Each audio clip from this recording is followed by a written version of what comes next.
Hello and good evening, ladies and gentlemen. Welcome to the early bird edition of Clout.WAV, part of the Clout.exe suite of products, just in case you didn't know. And today is a little bit different because today somebody had a day off, which means somebody got to be here several hours earlier, so you guys don't have to worry about the midnight run or being tucked in or, getting your favorite Snuggie and wearing it to bed as you listen to our blissful tones emit from our lips into your ears as you go to sleep at night.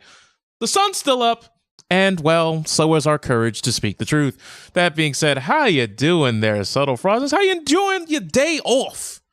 Talk to them. Let them know. It's going all right. I mean, it's pretty dull outside. It might be raining at some point today, but besides that, it's good. I ordered a new camera, so Discord will never fight me ever again because I will have the quality on my side this time. So you won't have the low ground on the smudginess camera angle. I understand. Hey man, it's gotta feel kind of good to know that you're gonna be looking extra crispy quite soon. Will it be here in time for next week, or we gotta wait an episode? No, it'll probably be here in time for next week, unless some sort of catastrophic event happens at Amazon. Boy, I mean, that seems like something that Amazon's happening every week. If it's not done on Twitch, it's on Amazon's front lines. I mean, there was a whole protest about them happening like less than 2 weeks ago. So let's not act like it's not in the realm of possibility. All right, let's not do that. But, glad to have you. Glad to be here a little bit earlier than usual. So today we have a full palette. So let's get to cleansing it. So Snyder Cut. A lot of people have seen it. A lot of people have been waiting for it. People have been clamoring for it. But I have seen a lot of cap. And speaking of rain, that was a big, big, big burst of thunder that just came through my window and a big lightning flash. So let's hope that we can stay up and not explode within the next hour and a half or so. But that being said, if you guys can hear it, hey, I'm sorry for the intrusion. I can't silence God. Not that powerful yet, but I'm working on it. Trust me. But yeah, the Snyder Cut came out, and a lot of people have been saying, oh my God, it's just mid, but with more mid, and it's still mid. And then you've had other people saying what I believe is a grand over exaggeration, extreme hyperbole, if you will, on its standing. Some people are saying it's the greatest superhero movie since Infinity War. This movie totally crushes everything that Endgame could have ever aspired to be. And I'm thinking to myself, do y'all get paid by DC and Warner Brothers to make these tweets and comments? Is there a check in it? I'm not saying that we can't have a drastic difference in opinion, because I believe that different strokes for different folks is a fine philosophy. And when it's something so subjective as what makes a good movie, it's going to vary. I mean, if you look at the Academy Awards, 95% of the shit that wins there puts me to what? Oh, it's over? It's credit? Damn. That one actor's performance was mesmerizing. Had me in such a hypnotic state I went to sleep. But then there'll be some times where there'll be movies that are great. I mean, all these award shows do it. They always get snubbed. I mean, look at the Grammys most recently. I mean, you got some recording artists who have said that they're going to straight out protest all future editions of aforementioned award show. But hey, we're not here to talk about music. We're here to talk about movies. But before I get my take on the Snyder Cut, Subtle Fraudulence, what did you think? Did you think it was a right on, brother? Or was it a pass? All right. The movies were okay. So everyone who watched the original has to watch the Snyder Cut, because you will appreciate how Zack Snyder did have a coherent movie planned. And, unfortunately, a family-related event happened, and he wasn't able to finish that or see that come to fruition. And then Joss Whedon was hired, and he was like, "Hey, but there's not enough funny here, guy. What are you doing? It's all dark and dreary. We want everybody to be happy when we watch this movie. This is about the Justice League." And then he I don't know. Joss Whedon was just like, "There's not enough Marvel in it. Can we put some Marvel in here? Yeah, I'm gonna put some Marvel in here. I'm put my dick in it." And then, why is Tony Stark not making nice quips over here? Why is he not drinking? Come on, guys. Come on, man. Batman's just Tony Stark in a bat suit. Oh, he's not in the DC universe? Wait, Hmm? why'd you guys hire me? So this isn't Avengers 3? Oh, Oh no, I've made a terrible mistake.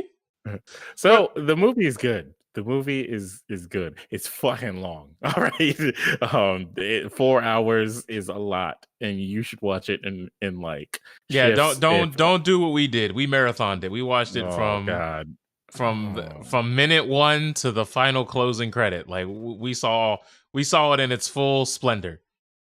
Now I it do think was Zack Snyder sometimes be huffing his own farts because he said the traditional and proper way to watch the movie is in black and white and 4:3 aspect ratio. I don't know what is he on over there with that, he's but I'm crazy. gonna just let him cook over there. That's probably why he's the director and I'm not, because he does hard drugs and I'm over here straight ed sober. So clearly Let's one of talk us about is the doing aspect something wrong. ratio.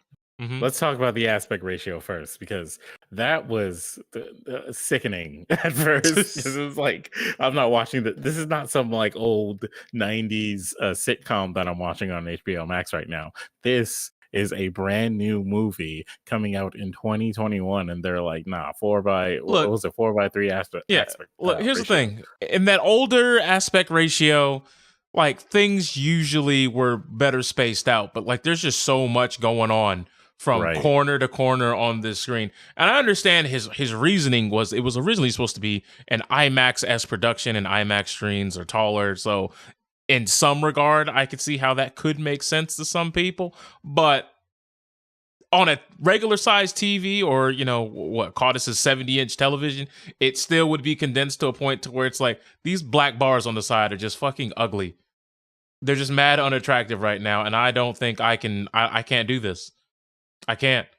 So I'm gonna just say that he's wrong on being the optimal way to watch it. But to each their own.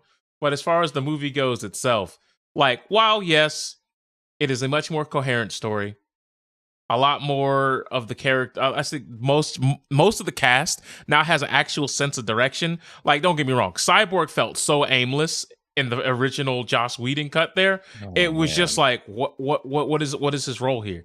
Because he just seemed like dude. He was just moody, pouty, and then he was just, I can't feel my toes. I don't even understand the science of that. I can feel my toes, and it was just like Oh.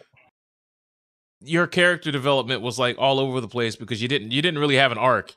You were just brooding, brooding, brooding. You threw hands, and now you're best buds with everyone. It's not how a character develops at all. Number one. Number two, when you look at Superman, like he wakes up and he's pissed off and he's angry, but they never try to delve into why he doesn't have his memories. And while they don't do a necessarily bang up job in doing it in the Snyder Cut, at least there's the whole he had to settle down and he had to be like jogged back to earth. The way it was in the Whedon cut, like it was just so rushed. Like the man just woke up and was just like, that's right. Who else wants the smoke? That's right. You're getting the smoke too. Hi, Lois. Goodbye. And his planet needed him and he went back to the farm. And then that was it. It was just him on the farm brooding, and then the rest of the Justice League getting their ass whooped, and then da da da da da da da da da. And the Whedon cut made everybody look useless. Now, don't get me wrong. The Snyder cut did have some moments where a lot of the characters did look useless in their battle with Steppenwolf and the Parademons. But at least, like in this cut, Batman did things. Batman did things that actually helped. He wasn't just, I'm too old for this shit, the character. Because in the Whedon cut, that's exactly what he looked like. Oh my god! In the Whedon cut, they also tried to make jokes that Batman wouldn't really make, like, "Do you bleed?" It's like, "Oh my, I think my back is bleeding a little bit." It's like, no, what is he? First off, Batman knows better than anybody else that Superman will give him the hands, and there's nothing he can do about it. Snyder didn't do a good job of like, Batman is prepared for Superman to go off the rails or whatever. They're like, oh no, Superman feels guilty, so he's not even going to attack Clark if Clark does something. Whatever. They still kept that energy, but at least Batman was like, well, here's the I don't thing. have They turned it superpowers, so I'll around. stay away. They turned it around because in the Whedon cut, it just seemed like Batman only brought back Superman because, all right, Steppenwolf is kind of giving us the hands, and we need our ace in the hole. In the Snyder cut, at least it seemed like he was remorseful about how things went down, and he wished he could take it all back. And now that he's given an opportunity to take it all back, he takes it. Also, in the Whedon cut, they don't really show. They don't really have a lot of scenes to show off. Like Steppenwolf is like pretty strong, and he, like everybody is having a hard time against him, and they need Superman to help them deal with this threat. In the Snyder cut, it was like, okay, they've all fought Steppenwolf at some point in time, besides like Batman, and they've all had their like issues going up against him. And so even though it is possible for them to do it, they know that Steppenwolf showed up there in the first place because Superman is gone. So they're like, no, we're gonna, like, there's a way to bring him back, and we're gonna use it so that we can bring him back and bring him back to the world. So because the world needs him, obviously, because Darkseid is like, oh, Superman is gone, oh, it's time to go through. And Superman comes back, is like, yeah, but here's the thing. Here's the thing, though. Darkseid had nothing to do with that. That was the mother boxes being like, he's not here. Steppenwolf, come claim us. That wasn't even a Darkseid issue. Darkseid forgot what play. That's the dumb thing about the Snyder Cut. Like, while it fixed many issues, it brought in a lot of issues as well. For example, apparently, Darkseid showed up eons ago and got the hands, got beat up, got clapped. Got beat up by Atlanteans, the Amazonians, the tribes of man, and just got beat up by everybody, right? Just gets jumped, Right. loses, licks his wounds, his goons throw him back in the ship, and he's got an axe in his neck. Very akin to how Thanos was getting duggied by Thor before, you should have gone for the head and snap. Very akin to that. And he didn't even get beat up by like all those tribes. He got beat up by Zeus. yeah, he got hit by an axe to the throat, and that was it. My man got hit with a one-hitter quitter. He got also Zeus is in this movie, by the way. Unlike the and Athena Whedon version. Yeah, not Zeus Athena, Artemis. and Artemis. Yeah, Artemis. And who was the other one? Wasn't Ares there? But he wasn't muscle-bound man with the mustache? No, it was not Ares. Okay. You sure?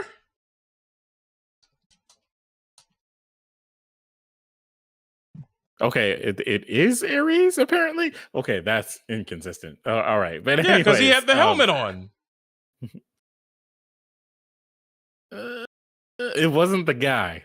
Like, I'll tell you that much. It wasn't the same guy at all.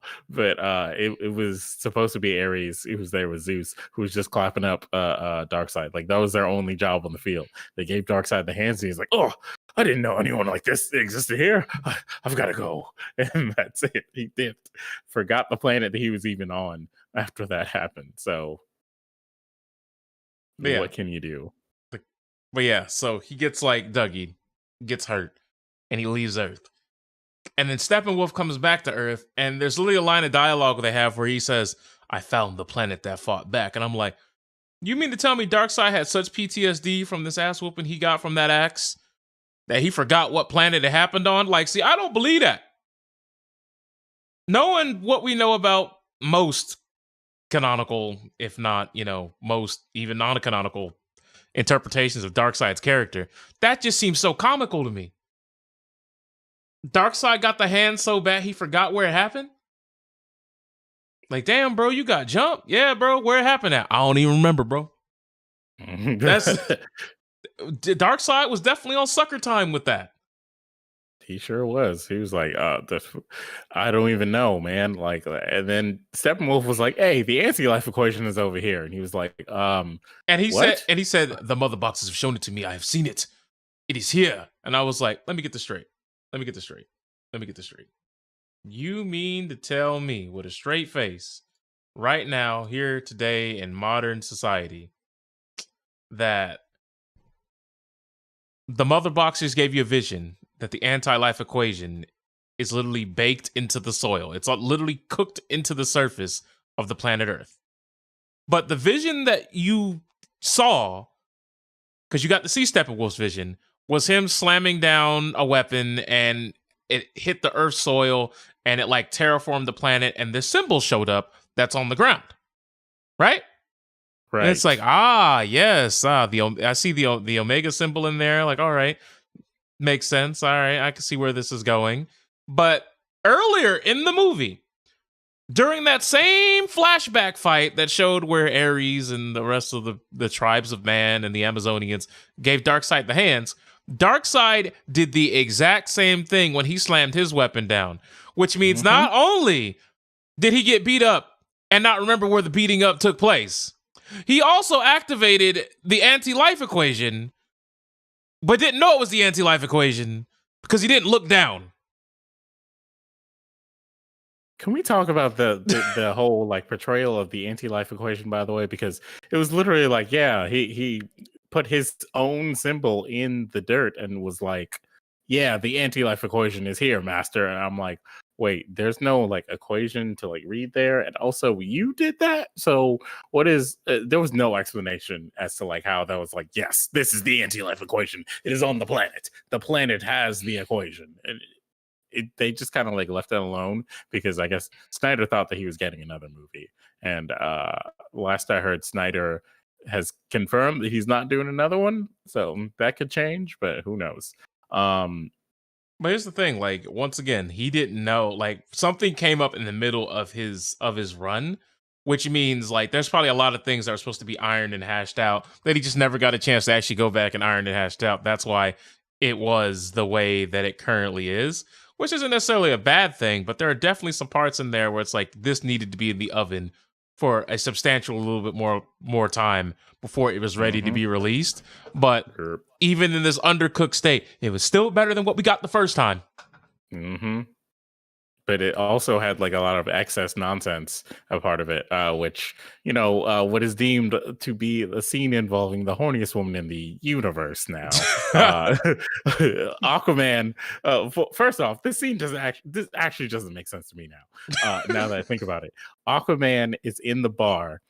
You know, it's similar to the bar scene that you see in the first one where Batman shows up and he's like, there's a man who, you know, he swims and he's, you know, he breathes underwater. You know, I'm trying to, you know, I heard that man comes in here sometimes. You guys tell me what's swims. Up. First off, Aquaman's picture like is etched in the wall of this bar. Aquaman is standing right there. Batman knows what Aquaman looks like. He still tells the owner of this bar, hey, I will pay you $25 million if you let me speak to this man. And the dude is, first off, he's like, oh, we may be poor, but we're not stupid. And it's like, okay. And then, of course, Aquaman is like standing right next to him. He's talking shit to Batman the whole time. He's like, yeah, they're not going to listen to you, brother. You know, honestly, every time Aquaman talks, it's just like, hell yeah, brother, or hell no, brother. And so this is one of those moments he just looks at him. He's like, hell no, brother. And then Batman says something to him of like, look, man, I just want to talk to you. Just, you know, I just want to talk to him. And looking dead in his eyes of like, I need to talk to you, bro. Like, come on, brother. And Aquaman pins him on the wall and is just like, hell no, brother. You're not talking to me, you know, whatever, right? So they get into like a bit of a scuffle. Batman's like, okay, all right, I'll leave. He walks outside. The town follows him. Aquaman follows him. Aquaman walks past him, starts walking towards the pier, takes off his shirt or his sweater. I think it was like his tank top. He takes it off. It like lays in the ground. A woman picks it up. Wait, pause. You skipped. There's another whole smorgasbord of awkwardness of the culture of that foreign land. Because as soon as he starts walking to the pier, they just start singing gospel in their native tongue. Well, no, I was getting to that because like she picked it up first, sniffs it, and then she starts singing. And the rest of them start singing with her. And I'm like, what is this song? What does this have to do with Aquaman? Is he about to like, you know, be like, oh, and then his outfit comes on and the trident comes out of nowhere or something like that? No, the man just like dove into the water and then swam away. And then he comes back up and like does some like GPOI nonsense where he's like, you know, flipping his hair and whatnot. This is some like gratuitous like Jason Momoa. Hey ladies, this is for you. Hey everyone who loves Jason Momoa, don't you see those massive pecs? Don't you see these tattoos? That's the guy. And I'm like, wait, so he did all that to prove that he's not Aquaman? So, no? I mean, that's a lot of cap. That's a lot of cap for you to say that you're not Aquaman when the man already basically knows he looks like he already speaks the native tongue of this land. Bruce Wayne was just basically fucking with y'all at that point. And then he actually gave up the money And then he went outside to talk to him, so he admitted it. And then he just was like, "Yeah, I saw if you got Superman killed, there ain't no telling what you gonna do to me." And he left. Right. And also, you don't see any of those townspeople ever again. No, it was a one. Well, you Oh kind of do no! at the end because he gets in the You truck. see the bar again. He saves someone, Yeah. which is a nice thing. Some people apparently really loved seeing superheroes save people in these superhero movies. So there is a Novel scene. concept, right? I know, right? There is a scene that we get where Aquaman saves some random dude who it's heavily implied that this guy got drunk and just like drove his truck into the fucking ocean. And so Aquaman saved him, and like he did like the rudest thing of like, Jim, this is the 5th time, and like kind of like throws him on the table, and it's just like, all right, give me a whiskey. And then dude pours him like I think a glass, and he takes the bottle and he's like, yeah, put it on his tab. I don't think he was driving a truck. I think that was like a fisherman because he had the yellow coat on, like looked like he might have been out there crabbing or like getting some crustaceans. And then that storm got heavy. He said, "Ah!" and was about to take that eternal sleep without dreams. And then Aquaman was like, "Man, stop throwing this pollution in my water, bro." He just threw him on the table. He didn't check to see if he was okay. He just said, "Ugh." All right, I want a martini right now. Double shot. Let's go. And I was like, what's going on here? Matter of fact, I'm gonna just take this bottle of Henny right here. And I was like, all right, well, that's the thing. All heroes aren't perfect, you know? Facts. But that was one scene that stood out and could have been skipped for the most part. Like could have been trimmed down. Definitely not the Joss Whedon way, but it could have been trimmed down to, hey bro, I need to talk to you. Well, I'm the protector of this. Like there could have been different dialogue. To be honest, you could have done it this way. You could have just merged those scenes. You could have had Aquaman showing up, throwing a guy on the table, and then he squints and he sees Bruce Wayne talking to bar owner, and then he walks over, and then that's when he tries to give him the bit, and he's like, "Nah, I'm not Aquaman. I just swim good." Right. And then that had knocked out like 15 minutes of that mumbo jumbo, and it just cut the singing part. That was weird. If you want to keep Sniffer Girl, then whatever, that's fine. Whatever, I guess. But I don't know what that was supposed to show me though. Like that people pine for Aquaman, or they like worship him like a god in that town because they know he's Aquaman. I can only assume this is like the whole. Well, we've shown plenty of times where guys have their tongues like, hanging out when Wonder Woman walks by, and this is just to equal the playing field. I can see that argument. That's a thing. Because, I mean, let's be... Josh Whedon opened up his Wonder Woman shot with like a close-up of Gal Gadot's ass in the original cut. I didn't even realize that. Oh my god! Yeah, when she was beating up the goons, there was like when she was like a weird panoramic shot of her doing our action stuff. When there was one where the camera just kind of hangs on her glutes, and it's like, huh, that's a thing. Speaking of that, now also that scene went completely different. By the way, when she stopped that robbery, like she was murdering them dudes, bro. Let's get to the Wonder Woman scene here, where there's some actual like context given as to like who these dudes are that are was it a bank? Like was it a bank or some sort of like museum? Like I don't understand what this place was.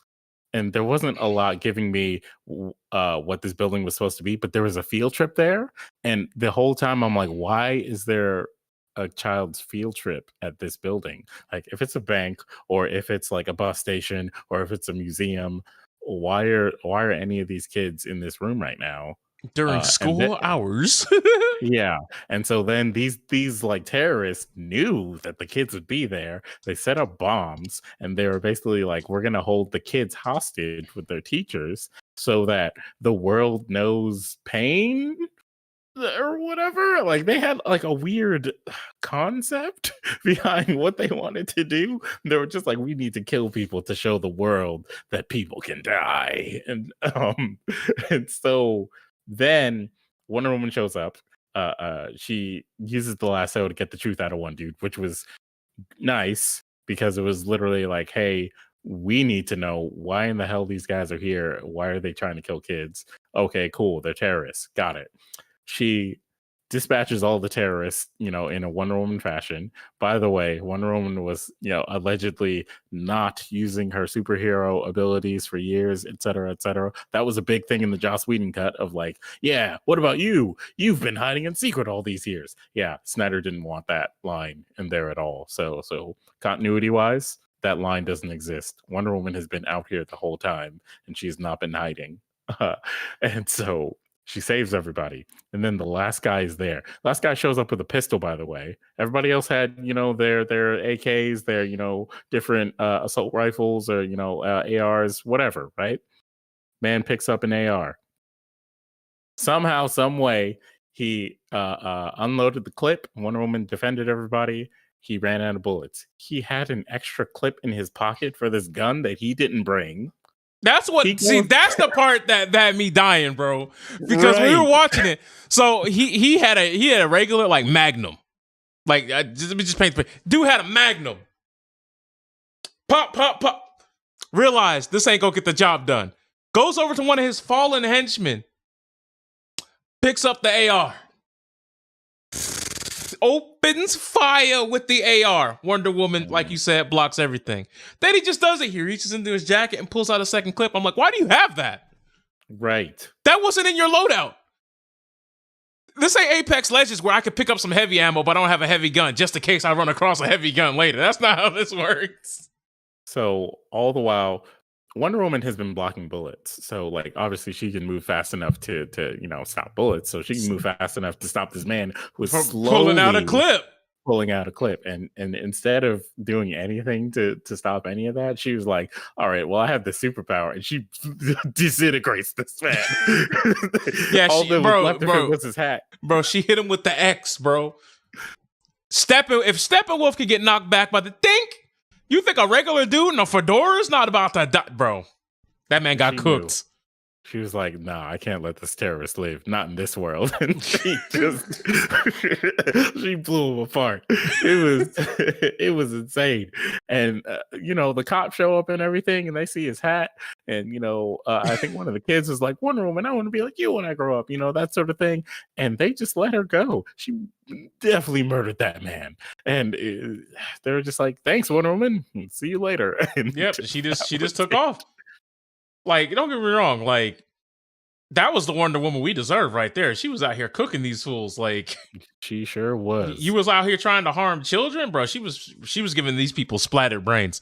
Like, if any of them lived the beatdown that Wonder Woman, they got CTE now. They head don't work the same. They brain is half jello. It's not it's not good. It's not good. Then, like I said, the Snyder Cut did, like I said, some good things. It, sharpened some of these characters. But yo, Victor Stone, bro, my boy Cyborg, my man was his movie. This was his movie, and I could see why the actor was so upset with how the Whedon cut ended up turning out. Because in this one, I'm not saying he's the protagonist, but he's definitely not on the lower half of who was important in this movie. Because the power Snyder gave him, he was kind of broke. So I don't know how many of you guys remember Brother Eye or any of its, incarnations throughout the years. But I know a lot of you guys watched the Dark Knight trilogy, so I'm gonna use that one since most of you guys will know what that is. Do you remember when your boy Senor Morgan Freeman made a device that, Mr. Fox, where you could have access to every computer, every camera, and you could remotely just tap into it? Well, basically, Cyborg, since he's tapped into the mother box, is infused with all technology, and therefore he has that ability. But not only does he have that ability, he can also technomancer manipulate every piece of technology. So he could touch a PS4, turn it into a PS5. He could think about somebody's bank account and literally increase the money arbitrarily. He does this in the movie, by the way. So he has the infinite money cheat on. He can basically video edit live security feeds.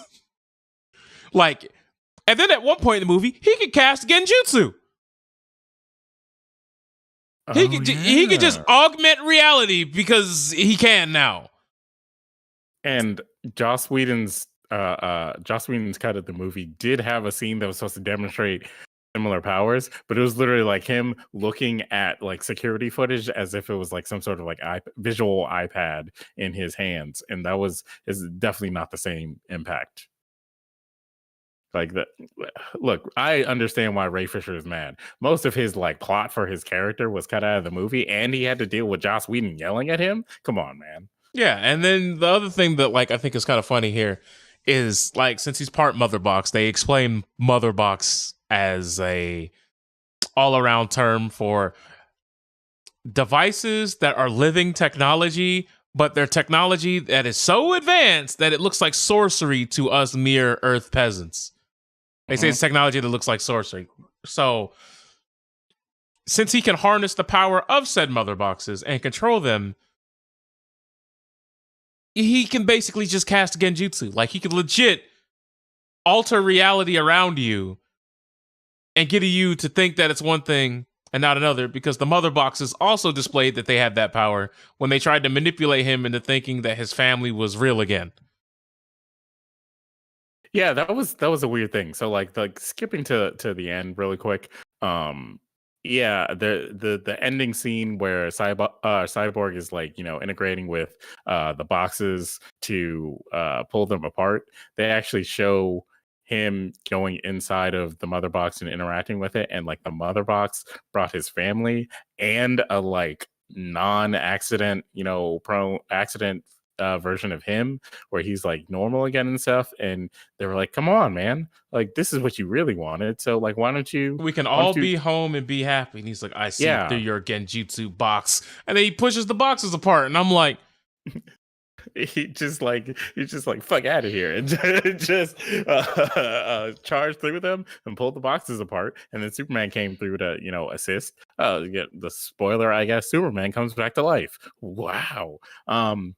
At least they got rid of. All right, so the method was the exact same on how they bring him back to life, but due to once again the mother box being able to cast genjutsu, your boy Cyborg ended up looking into the future, and he was able to see that maybe this isn't going to go, because during the middle of your boy the Flash run into go ahead and touch the box, he was like, maybe we shouldn't do this. Don't. But yeah, by that time, the mother box flashed him to the Injustice future that was shown in Batman v Superman, which honestly, I wouldn't mind if Snyder made an Injustice movie.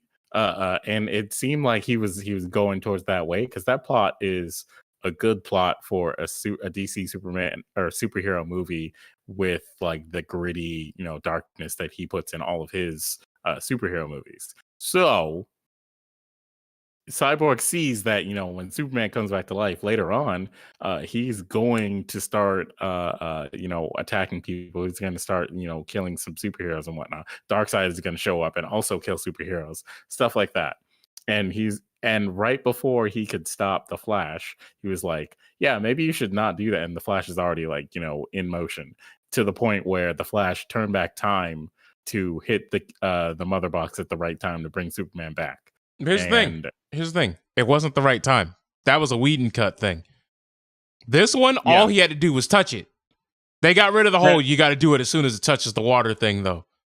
No. That was still like in play. It's just that they didn't need to do anything to adjust to that. They didn't need to try multiple times, because he turned back time and touched it at that moment so that it worked. And like, he didn't do it on purpose probably, but like it just ended up going that way. And it made more sense because it was like foreshadowing for the Flash's abilities, instead of having some stupid thing where it's like they just come out of nowhere. You're right. And then they're just like, oh, you got to hit it at the same exact time. It's like, why? That doesn't add up, but okay. With the ending, they changed it completely. The Whedon ending was kind of trash compared to this original one, where they actually lost, which was cool to see, because Superman showed up, gave Steppenwolf the hands, until a point where everybody's just watching him like beat up this man and like cut off his horn and all kinds of nonsense. Like, Superman was angry. But then they see Darkseid and everybody else, and it's like, oh shit, no, the Flash can't get here in time because he got shot. So now we don't have the charge that we need to pull the boxes apart. and so we've lost because the singularity is happening, and so the box basically like exploded everybody. The Flash with he literally mentions the Speed Force and mentions the fact that if he goes the speed of light, he can certain time things happen, like time related things happen. So he runs, he turns back time. Everybody got put back together right at the moment that he was supposed to touch Cyborg, and then he charged Cyborg and they pulled the cubes apart, and then the Batman flips off Darkseid, who is like in a boom tube. Like the man could have literally just walked through and be like, "What'd you do?" But they just let it rock, and they're like, "We'll get you next time, boys." It was weird, but because here's the thing, I was like, I couldn't tell if that was a boom tube or if this is like legit, just like one of those visual only portals. But then Steppenwolf's head goes through it, and I'm like, nah, Darkseid could have walked through there and said, "What did you say to me, you little shit?" and just started giving him the wop. Right, and Darkseid was also there with Granny Goodness, who looked like she was CGI'd like 90% of the time that she was there. So that was odd. And Desaad just seemed like he was that type of instigating dude who was just like, "I told you he wasn't shit." Like that was his whole MO the entire movie. "I told you Steppenwolf was gonna lose. What did I say, Darkseid? You did say Steppenwolf would fail." Yes. It's like, you seem like you could have skipped a lot here, Desaad. By the way, different from the Joss Whedon movie, Desaad is in the movie. Because wasn't Desaad in the trailer for the Whedon cut, and then he wasn't there? Yeah, he just wasn't there. It was weird. There were so many things that Whedon cut out that were integral for like the storytelling, and it seemed like Whedon didn't care about storytelling. He just cared about like putting his own quirky spin on the movie, which is you can't do that if it's somebody else's work and it's basically done and they're like, "Hey, can you just like put the finishing touches and like release this?" Instead it was like, "Nah, I'm gonna change it, bro. I don't I want to put my own, this is mine now. All right, this is mine now." But like if you like were cooking something, right, and you got like 90% of the way through and you're like, "Oh, I gotta answer the door. Yo, can you can you just finish this up and then turn off the fire, put it in the bowl, whatever," right? And then I show up and I'm like, "You know what, this needs like twice as much more salt than you already put, so I'll just go ahead and take a tub and pour it on in here." It's like, what do you do? It tastes totally different now. Like, people might hate this. You ruined the formuoli. Yeah. Like I had it all prepared, all hashed out, all the details ago, and then here you come putting your foot in it, and then that's how you end up with the Whedon cut. That's exactly how you end up with it. That was the movie. Like that. So I can confidently say the Snyder cut is better than the Whedon cut because it was a full movie. Like now, Snyder is obsessed with slow motion, and it's weird.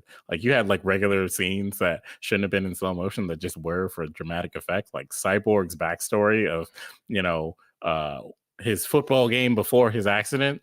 That all right, so that was entirely in slow motion, and I don't get why. But you know what's really weird though about him playing football? Oh, the team that he was going against is a real team from Zack Snyder's hometown. And Gotham City University. I'm just like, yeah. I was like, y'all, like, here's the thing. The way the Batman mythos is portrayed to Gotham City, you don't have normal stuff. You work your 9 to 5 and you get home. After that 9 to 5 job, you get home. You lock your doors and you don't do nothing but watch TV. Why would I go to a Gotham City University football game when I'm rolling a 50-50 chance of getting mugged by the Penguin, the Joker, Poison Ivy, Harley Quinn, any assortment of the Rogue Gallery at any point at any time? Hey man, Batman is going to save us from all that. Don't worry. Many of those people who I just named, even the Riddler, caught bodies, bro. There are dead human beings. I don't want to be dead and then Batman saved the day. What good does that do for me? I'm looking down from heaven like, all right, bro. Or maybe it's even worse. Maybe I didn't live a good life and I'm looking up from hell like, come on, bro. We can't show them that we have the fear. If we show them fear, then we have all lost. That's cap. I lost when I didn't show fear.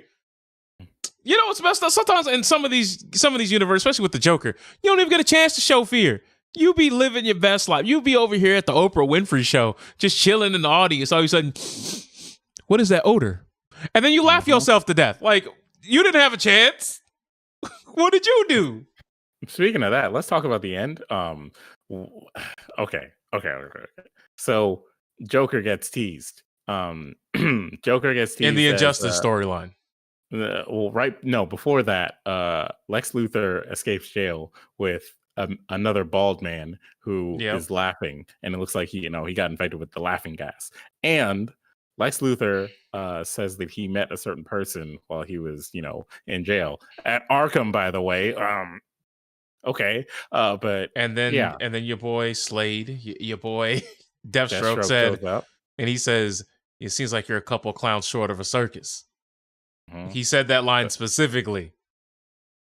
Those would have been fine to just leave there. But then Snyder gives us, he gives us what we really want, right? He gives us a scene in the Injustice universe that he set up where we're in the distant future, and, it's dark and gray everywhere.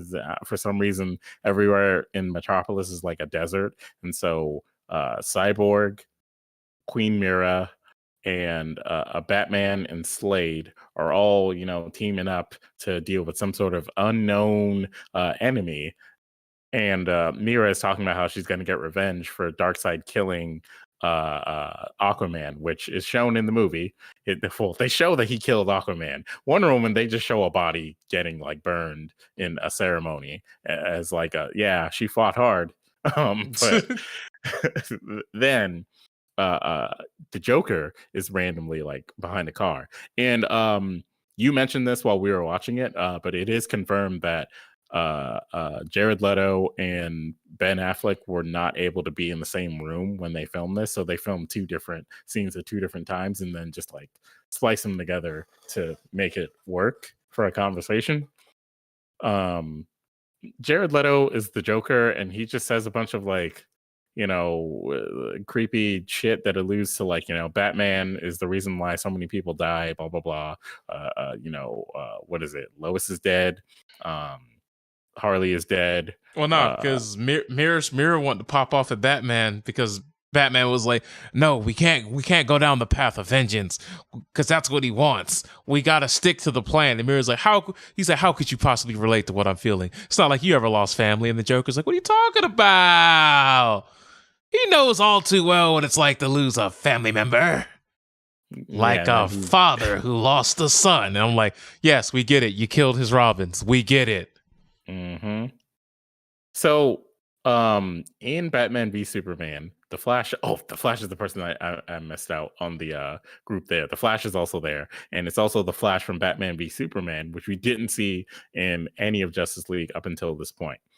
Flash looks like he's played by a different actor.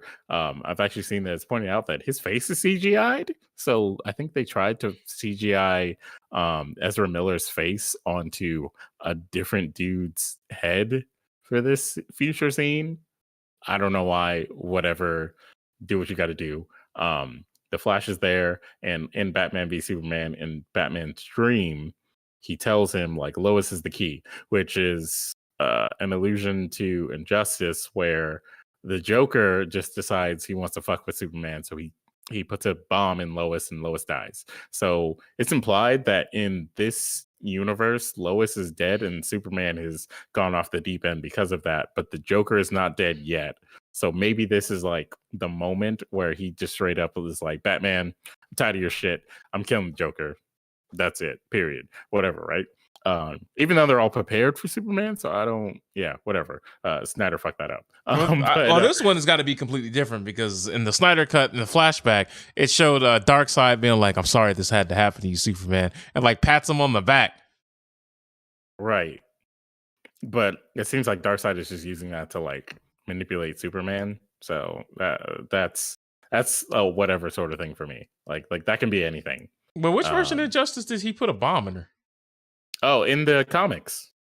In the first one for The first Injustice one. 1. Okay. Yeah.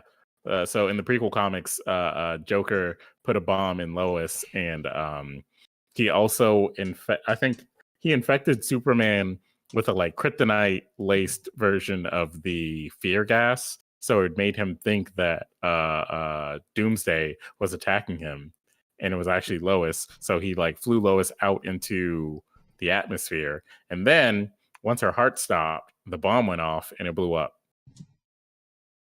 So Superman had no chance of saving her. You know, Batman interrogates the Joker about it, and he's like, "Why him? Like, why'd you do this?" And he's like, "I just wanted to play on easy mode for once." And then Superman shows up and kills that man, like murdered that man. Yeah, my Murdered man that just said, "All right, I'm killing him." Just kills him. And that was before Batman could even get the info out of him. He's like, "Where did you get a nuclear weapon?" Hold on, I have a hand in my heart. Give me a second. Right. So they have the Injustice flashback. They show that it's a dream sequence that Batman had, and then Martian Manhunter shows up to his door and it's just like, he's like, "Oh, hey, what's up?"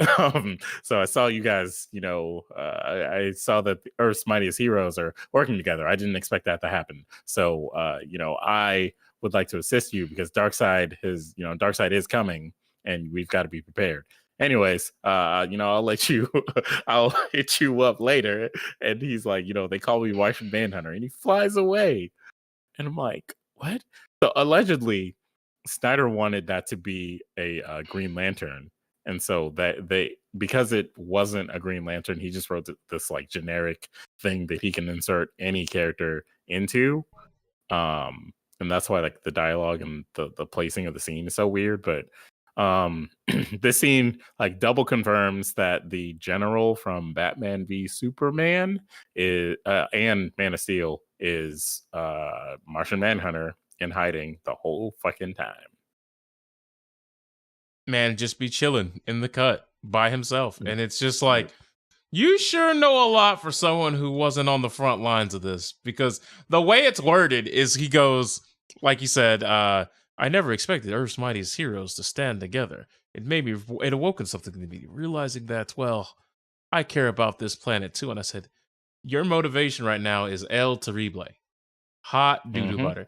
And this may be due to the fact that you were just kind of a filler role right now, and you weren't really originally what Snyder wanted in the first place, and then something came up to where he couldn't really fully integrate you into the story, so we kind of just went with your template version. Also, his CGI was not good. It was very bad. It was very bad. His costume was okay, but everything else was I was bad. Like, man, you looking kind of like you on the CW right now in this big budget film. The Parademons were looking better than him, bro, and that says a lot. Oh yeah, by the way, everyone, the beginning of the movie was great. It begun right after the end of Batman v Superman, where Superman dies. You know, it shows that Superman, when he died, he yelled so loud that the entire world could hear it. You know, whatever, right? World's better than that horrible scene where Batman is like, you know, finding some random robber, and then like a parademon dies on a wall and then shows some cubes, and they're like, "Oh, cubes! What is this?" I think I understand now. We gotta find cubes. And he's just having a conversation with the burglar dude, and I'm like, what's going on here? Right. Yeah, they're just having like, you know, good old conversation like, "Oh, hey Batman, again, huh? All right, well, this whole like, you know, parademon like world cube nonsense, that's beyond me. So you could just go ahead and throw me in jail, man. Like I'm not trying to deal with all that." Nah, man, I was willing to deal with Batmen, but not man bats. Go ahead and throw me in jail, sir. Like, I'm like, all right, man. It's one way to do it. I mean, yeah, to be honest, if he would have been arrested and he was declared mentally unfit in Kentucky, he might get away with it, you know? Right. Hey, man, he dude said there's a man bat. And don't get me wrong, there's a lot of other things that are in the Snyder Cut, but we're going to leave you guys to watch it for yourselves. But is it better? Absolutely. But as I said before, and I'll say it again, you can give a McDouble at McDonald's all the good sauce in the world, the best condiments, the greatest of toppings, etc. But at the end of the day, it's still a McDouble. The Snyder Cut is still the Justice League. Was it better? Absolutely. But to say that like it's some amazing, super crazy, great movie in the state that it was in when we watched it on HBO just now, stop the cap. It went from ugh to interesting. Right. Like, okay, let's put it this way. Justice League was a good, the Snyder Cut was a good movie. Avengers Infinity War plus Endgame was a great movie. So we all know that Justice League was supposed to be like their fight against that kind of movie, and no, still lost. Still lost pretty hard, pretty convincingly as well. Mm-hmm. But like we were saying earlier, maybe saying, why was that like an oddly specific reference that you made about Kentucky and being not mentally cleared? I don't understand why you would say that. Well, in Kentucky, if you're unfit for trial, you basically get to use it as a get out of jail free card. Yep, Kentucky is wild, man. And you may be saying, all right, what are we talking about? Is this an actual thing here? Like, what's the smoke? Well, judge rules Kentucky man mentally incompetent when he was charged with tied to sexually assaulting an 8-year-old black girl. And charges will be dismissed because one Jefferson Circuit Court judge, Annie O'Connell, made the ruling earlier, actually, no, 2 weeks ago today, in a court order determining that Mr. Madden is incompetent and unlikely to regain any sort of competency in the foreseeable future. She ordered the charges in his criminal incident be dismissed and a requirement of state law when a defendant is declared mentally unfit. However, the issue is a Fox affiliate said that Madden smeared feces all over the walls at a psychiatric hospital, spelling out "I will kill her," threatened to harm children and animals. I don't know why I said animes. I turned to fucking Cartman right there. Holy shit, dude. And warned that he would rape the first female he encountered. When a psychiatrist testified to Madden's worrisome behavior in court, O'Connell called him a danger to himself and others in order that he be hospitalized. But you want to know what the interesting thing about this is? Madden didn't meet the state standards for involuntary hospitalization. Kentucky law mandates that people can be held against their will only if they stand to benefit from psychiatric treatment. That's the case even if they're mentally ill or dangerous, and hospitalization has to be the least restrictive option available to the defendants. And people like, wait, this is a crazy loophole here because back in February, State Senator Morgan McGarvey co-sponsored a Senate bill to close the loophole by amending the state law so that criminal defendants deemed unfit for trial can be committed involuntarily, right? But due to this, it's going to leave a giant hole here because now my man just gets a hospital visit and some time off, and then he can just kind of fuck off and continue doing whatever the fuck he was doing before.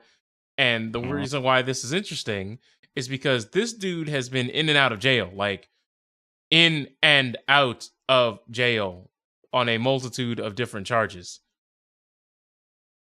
Like his alleged assault of an 8-year-old girl happened less than 24 hours later. The brutal attack apparently happened in Louisville's California neighborhood in August of 2019. The child had been beaten and raped in broad daylight in her grandmother's yard. Broad daylight, man. And then reportedly, he confessed to Louisville Metropolitan Police Department investigators. The neighborhood is hot, community activist Yolanda Walker told WDRB at the time. So the neighborhood's obviously pissed off. They're like, how could this type of stuff happen? Where's the justice? Yada, yada, yada. Said that like the neighborhood is like trying to get him castrated so he can no longer penetrate people with his peen anymore. Then you had some dude who was a doctor, Timothy Allen, was a psychiatrist from the Kentucky Correctional Psychiatric Center, and he testified that last month Madden was, in fact, mentally competent. He also went on to declare that he knows how to manipulate the system from years of institutional stays. He suggested the aim of Madden's eccentric behavior was to elicit a reaction from the caretakers, which would get him the ruling that he was looking for, to be deemed mentally unfit and thus not have to have any sort of repercussions or consequences for his actions. Isn't that crazy? It's ridiculous. I mean, let's take away the fact that this man is trying to game the system so that he could do whatever he wants. You're telling me that a man who smeared feces on the wall and said that he would assault someone and he would murder someone, he like said all these things out in the open to other people, and somehow he's not fit to at the very least be I don't know, strapped up in solitary confinement in a fucking mental asylum, like medicated in some sort of way, or I don't know, something to deal with the obvious fact that there's something going on with this man, or he's deranged and he knows it, and he's like fully aware of what he's doing. He knows the repercussions, he knows right and wrong, and he's just trying to figure out how he can get away with this and just keep doing it because he's, I don't know, getting off to it or something. Yeah, like these are the type of dudes that Batman need to be putting away in the Snyderverse right here. These are the type of dudes that Batman needs to be killing in the Snyderverse, because that's what I mean by putting away. I don't mean putting away in jail. All right. No, okay. Feed him to the Joker. Feed him to Killer Croc. It'll be fine. And for those of you who don't know what the details are of what he actually did, so he apparently somehow snuck into this person's backyard and hit her in the head with a shovel, fracturing her skull, stealing her iPad, and sexually assaulting her. So not only did he take her innocence away, he took the iPad after fracturing her skull with a shovel in the safety and the confines of their own backyard. And we are even considering letting people like this walk the streets. Exactly. Like when they've been in and out and in and out and in and out of government and, medical care. Obviously, this person is not is too far gone to be rehabilitated. So what are we doing here? Like, sure, whatever. If you guys have a problem with death penalty or whatever, fine. Lock them up. Keep them locked up. Keep somebody watching him. Like, what? How is that difficult? Like, get the same staff that watch Epstein. Same staff. Exactly. I'm sure nothing could go wrong. Same two dudes who are just gonna, casually leave for a couple of minutes there.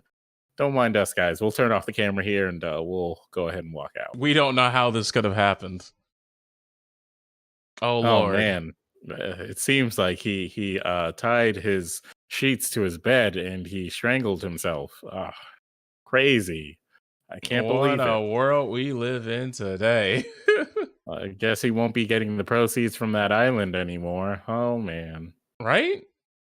And what's really weird is it's not just this dude who's a super weirdo. Like, we've had just an abundance of shootings over here in stateside anyway. I can't speak for abroad, but we've had 103 up to this point. And I remember I was either last year or the year before. No, it was the year before last, where there was this article that said we've had over 200 shootings, and half of them were a gun accidentally discharged near a school, but no one got hit. But when we were looking over here at stopgunviolence.com, when we were looking through the cited sources, we can confirm that the 40 that we looked at were actually mass shootings. But the word mass shooting has, I don't want to say that you could play around with it, but it's definitely not what a lot of people think. Like, some people think a mass shooting is unhinged person or supervillain terrorist walks into store, mall, park, public gathering place, and just opened fire indiscriminately. This list accounts mass shootings as drive-bys as well. People who walked up to a barbecue to shoot a specific group of people, whether it be gang violence or otherwise. Yeah, any sort of gang dispute that may involve multiple people getting hit. Yeah, getting shot. That's going to be considered a mass shooting. So it's not necessarily some stranger just decided to shoot other strangers. It can be something that's premeditated. Something that involves someone has beef with someone else and they shot a few people. That's still considered mass shooting. Yeah, I just want to be transparent with that, because I know some people we had 100 and what? I've only heard of apparently Texas had 2 mass shootings in one day.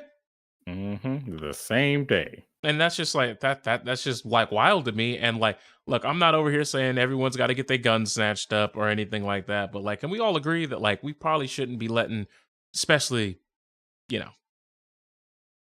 don't want to say unsupervised folk, but people buy automatic weapons? Like, am I the only one who thinks like you don't need an assault rifle? Like, you don't need like heavy ammunitions?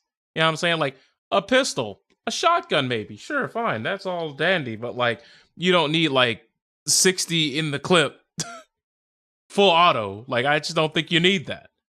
Right. Like, okay, you have situations where it's like, okay, you're at McDonald's and a dude shows up and he's got an AR on his back. It's like, all right, bro, what do you think is about to happen in this McDonald's? Please inform me, because like if you got the knowledge, I'll go ahead and leave.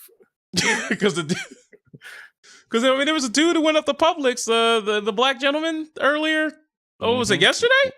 Yeah, Rico Marley yesterday walked into the Publix in Atlantic Station here in Georgia, well, here in Atlanta, and he he walked in there with 6 guns and body armor. I think he had something else on him, but he walked in and he went straight to the bathroom.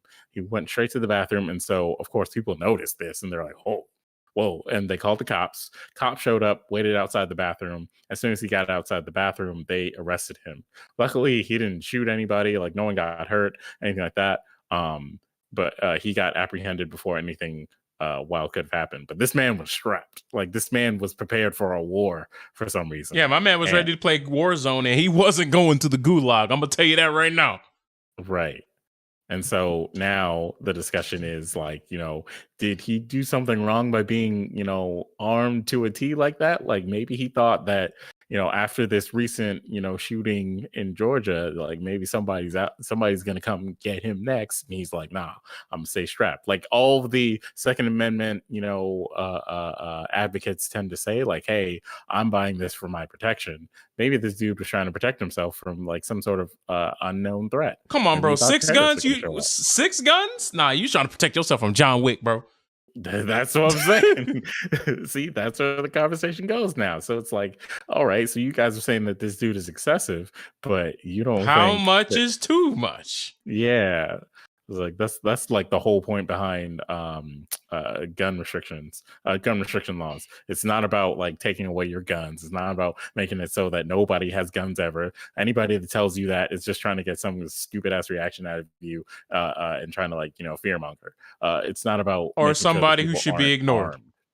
Yeah, it's not about disarming people. It's about making sure that you're armed to protect yourself and you're not armed to start like to form a militia or to like start some sort of like terrorist act yourself. You're not armed to like take out a small army by yourself. Like, you're not trying to be Rambo.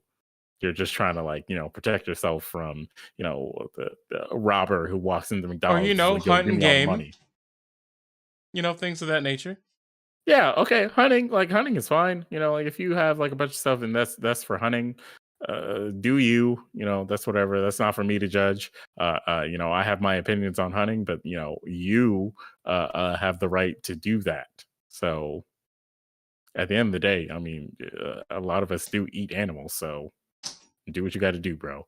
If that's what you want to do, that's what you want to do. If that's your outlet for something, that's your outlet. That's a lot better than using that on people. Because, Most Dangerous Game is a novel that we teach the kids to read for a reason. They're out there. I mean, what was it? Wasn't there just like a recent ban on drum clips? I don't know if like when the ban actually went through. Like when the Vegas thing happened a couple of years ago. I know there was discussion about it. People were trying to put legislation out for it, but for bump stocks, but I have no idea if that actually like came to fruition or if it was just talk. Because of course, like the NRA had their spokespeople come out. Let me see.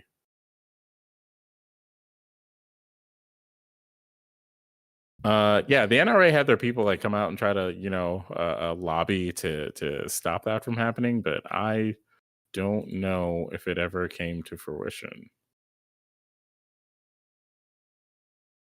Because I just think it's so weird. I just think it's so weird. Because I remember seeing something like in 2019 that after the Trump administration had banned some Texas company destroyed it like 60,000 bump stocks, and I was like, It's so weird. It's so weird to me. Okay, so in Well, 2019, why do you have 60,000 of them in bulk? Who are we shipping these to?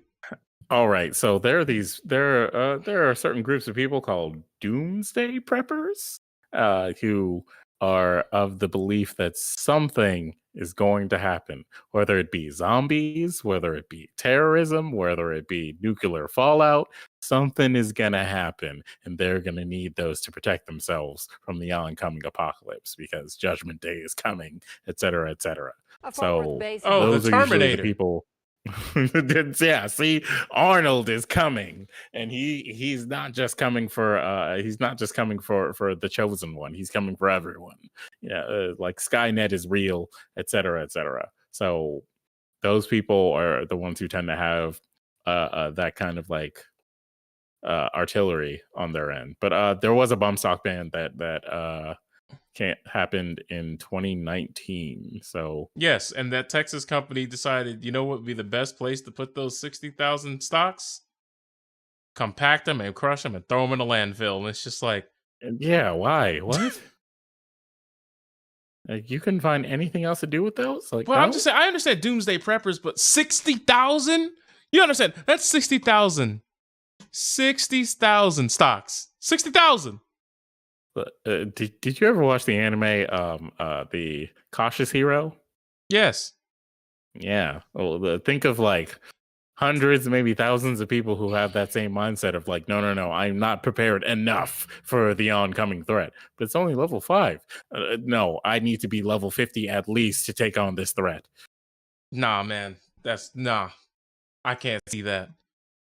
Sorry, Some people sir. think like that, man. No, they're not thinking. Their brain's working on toast time, bro. It could be mental illness, it could be ignorance, it could be a lot of things, man. But like some people think like that.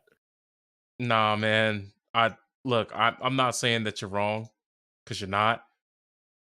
But those are people who have like there's something wrong. There's just something wrong. There's just something wrong. What it is, Look, I man, can't tell you. I can't pinpoint it. I can't look for it. I can't decipher it. I don't have the clairvoyance to do all that, but I know something is incorrect. Something up here ain't working correctly.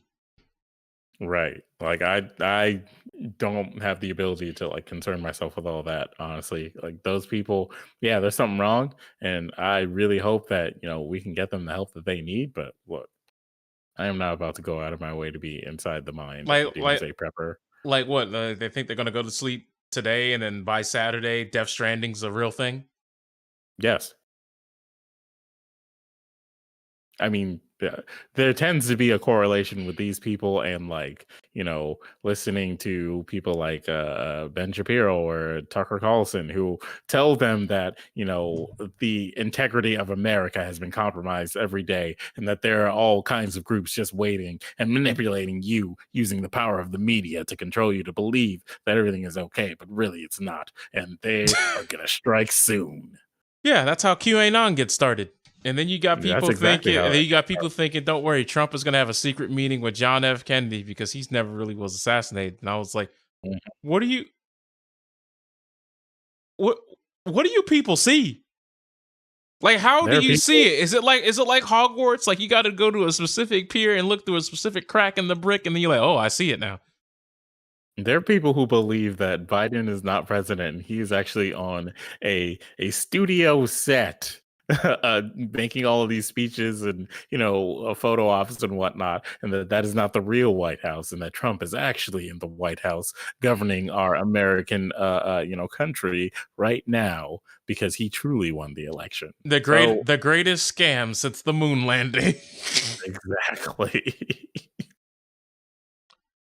Oh, I can't believe it either, but Pe- they're out there. people are interesting individuals. People are weird. People are weird. I mean, don't get me wrong. Kojima Productions has already said that they're quite soon going to announce their next project. So, I mean, maybe it's going to be a documentary on these people. Wouldn't that be something, man? I mean, we still got footage of the Capitol riots that's getting released to like show Yeah, that certain they could people use that as research. right. So Who knows? Who knows? Kojima, just don't like ruin us, please. Well, here's the thing. I just don't understand. Like what are they gonna do next? Like we had Amazon delivery man fights invisible space demon alien things from another universe. And now what are we gonna get next? Like grocery attendant in hell? Like we're gonna be pushing carts for Satan, bagging groceries for Lucifer? Is that what we're gonna be doing next? That could be it, man. Hey, look, Kojima looks like he might make a series of just taking mundane, everyday task job 9 to 5, and then putting it in the 8th dimension with vampires who want to suck out sickle cell and put it on kids and fairies. Like I don't really know how that man's mind works, but apparently gears are turning, which would explain his logo for the Kojima Productions Group. It would explain a lot. But something's clearly going on in there. Always, man. Always. And now we're at the point in time where we can say Death Stranding. Was it really that good? I mean, it was kind of just a meh for me, but I know a lot of people who did like it. So I'm not going to tell you what to like and what not to like. I'm going to just say it was an eh for me. All right, but I will. No, I'm just...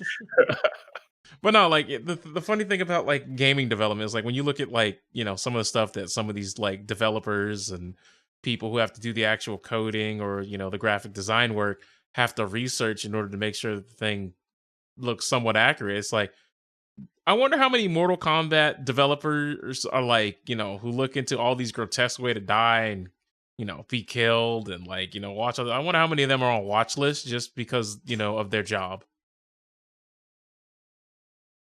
She gonna ask you some questions. I wonder the same All thing. All right, hold on a minute.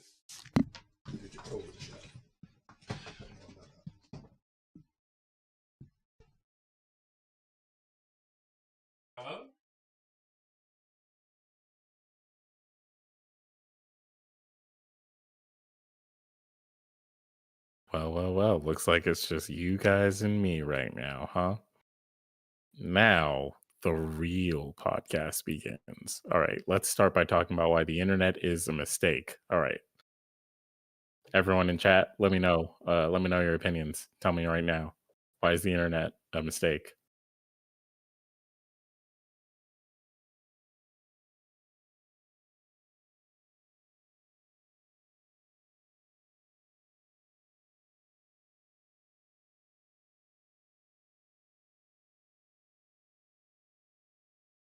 All right. Well, while he's gone, I don't know much about this whole Derek Jackson situation. I don't, I don't follow that guy. I don't really pay attention to that guy. But apparently, he reacted to his own apology video. So that's where we are now. That's the world we're living in. A man uh, makes an apology for cheating on his girlfriend, saying, you know, his loyalty to God is the reason why he, you know, fell so hard, and then he reacts to that video himself. Be like, all right, guys, you see right here, when I talked about God, bad move. I shouldn't have done that. You know, I should have kept that to myself. My relationship with God is my relationship with God, and it doesn't involve you guys. Sonic fans, huh? Sonic fans are a reason why the internet was a mistake. Well, see, some Sonic fans are all right, you know, but if you're talking about Sonic fans, you know, the ones who are making all the weird creepypasta video games, the ones that invented Sonic, just the ones who are on the internet way too much. Yeah, I agree. Sonic fans are definitely a reason why the internet was a mistake. They shouldn't have all been able to like meet each other. They shouldn't have all been able to interact with each other because then they figured out how powerful they are, and now look where we are. All right, I'm back. Apparently, my doctor called me to be like, "Hey, bro, we got some COVID shots in, so you know that was convenient." That's nice. Like, That hey, was just it's like I'm in the middle of a thing here, but you know, I looked at the caller ID and I was like, "That's my doctor." At 6:30 p.m. What the fuck are you calling me for? You know, like that's weird to me. But hey, you know, sometimes you win some battles, you lose some battles. But anywho, yeah, that's where we're at with it right now. But yeah, politicians are. I don't want to say that they're weird, but they are definitely the biggest cap stars that I've seen. But what did I miss in the past 2 minutes? Oh, you missed Sonic fans being the reason why the internet is a mistake. Oh no, Sonic fans are terrible. Like I understand chat. Like I see someone pointing here, Sonic fans. Like, look, Sonic fans are the only. You want to know the main reason why they're terrible? Is because they don't want to admit that Shadow the Hedgehog was a blaxploitation game. Now I already know some of y'all looking very weary right now. I know this is an unscheduled topic, but since it's been brought up, I mean, I don't think I'm going to get a better chance to bring it up on the podcast. So here we go. So put on your tinfoil hats. Welcome to QAnon, ladies and gentlemen, because we're here now. You're living in it. So you've heard this pitch before, but the rest of you haven't. So let me put it to you this way. Let me preach you the gospel of why Shadow the Hedgehog is a blaxploitation game. Now, first and foremost, what do we know about Shadow the Hedgehog? It opens up with him missing his white woman. That's right, a black character missing his white woman, his sacred, the jewel of his eye, his crescendo of life, and that's all it was, right? So he starts off not knowing where he is. He only remembers the image of his white woman because that's the only thing that apparently matters to him throughout his entire life up to that point. And then what is the first thing we see in the first stage of the game? Oh, he's using guns now. Black guy using guns. All right, well, we've seen this before. But your options are to be good. You just got to find a Chaos Emerald. But, you know, if you want to learn more about your past, you're met by a man named Black Doom, who is regaled in what I can only describe as African priest garb with a bunch of gaudy jewelry. Stop me if you've heard that before in black culture. But anyway, we're not here to talk about that part just yet. So we push forward, and as you know, all the creatures in that game are like gray and red and like purplish. But what are they referred to as by every single white character in the entire game? Those black creatures. And they try to make it a point that they're the black creatures, even to the point where the voice actors in the level are like, you and those, and it's like the voice actor is looking left and right before they deliver the rest of the line, like, you and those black creatures, and it's like, all right, we get it, anti-black, got it, we understand, we will take it from here, maestro. I think we understand, right? Then one of the first major bosses you fight is Black Bull.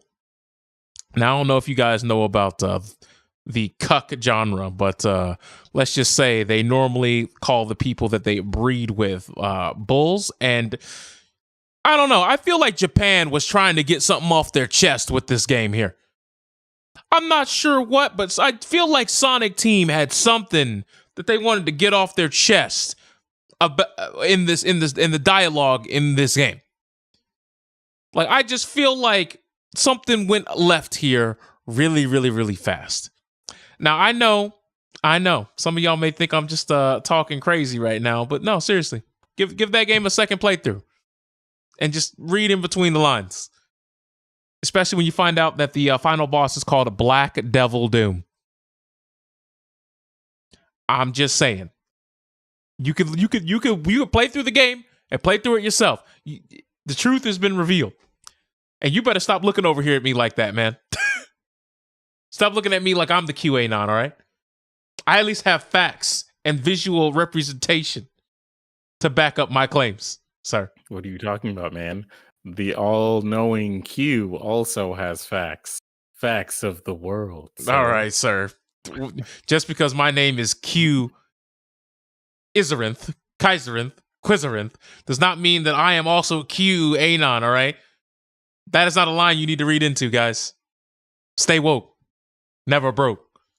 But anyways, back onto some real issues here outside of the Sonic verse. What if Q is a Third Strike fan? What? Me or QAnon? QAnon Q. What if that Q is a Third Strike fan? All right. Anyways, that's what we're not about to do. But what we are about to do is actually break down the discussion that, like, I feel as though a lot of people kind of like talk about, because I remember I made a video like 5 or 6 years ago where we talked about this and everyone thought I was crazy and I was just some old coot from the olden ages who wasn't getting with the times. But how you like me now that you guys are starting to be affected. So the PS4 has a little bit of a battery problem right now. You know, some of you may have heard of it. But yeah, they have a CMOS battery, which basically is going to manage the PS4's internal clock.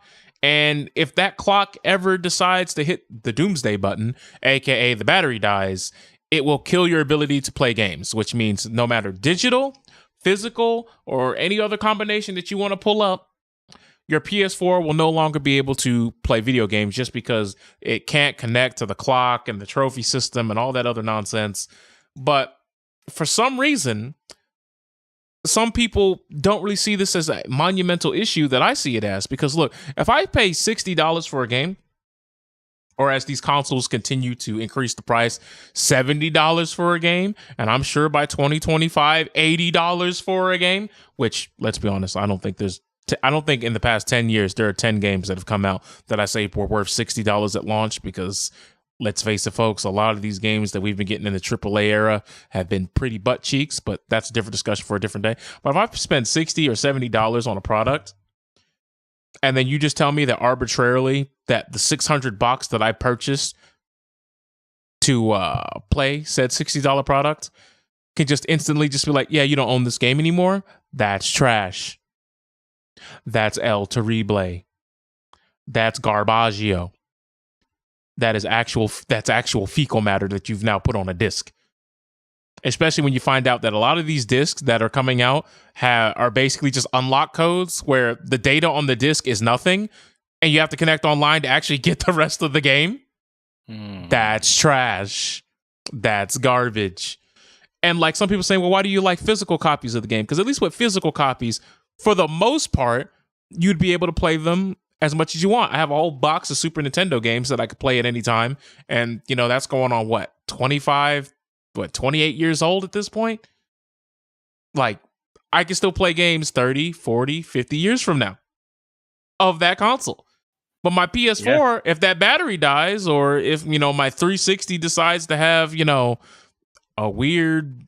Well, actually, I think 360 would be fine outside of the red ring, but if my PS4 just decides that its battery is going to die, which could happen within 5, 10, 15 years, then my PS4 just becomes nothing.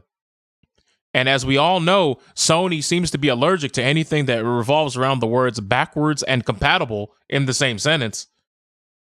They definitely don't like doing that. Especially if you want to conflate this with the issue of the PlayStation 3 and Vita stores are going to be closing soon, which means if you wanted to acquire any Vita or PS3 games, then yeah, that's a big ripperoni for you. And I just feel like there's money to be lost there because if the PS4 had any, or the PS5 for that matter, had any backwards compatibility, you could still access those stores and buy things on your new console. Because the PS5 can play video games. Let's stop. The PS5 could probably play PS3 games. Let's stop. It definitely could. It better be able to with that kind of technology. What are you talking about, man? Because, I mean, let's face it. I mean, the Xbox Series X is on the right path of getting like 90% of all of its old libraries playable in some capacity on its service.